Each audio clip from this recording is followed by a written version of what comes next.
ಹೆಸರು ನವನಿ. ನಾನು 1ನೇ ತರಗತಿಯಲ್ಲಿ ಓದುತ್ತಿದ್ದೇನೆ.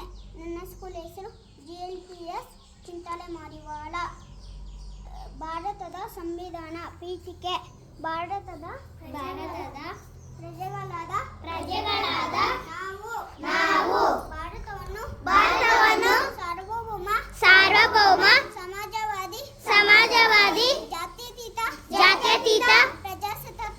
ಪ್ರಜಾಸತ್ತಾತ್ಮಕ ಗಣರಾಜ್ಯವನ್ನಾಗಿ ರೂಪಿಸುವುದಕ್ಕಾಗಿ ಭಾರತದ ಎಲ್ಲ ಪ್ರಜೆಗಳಿಗೆ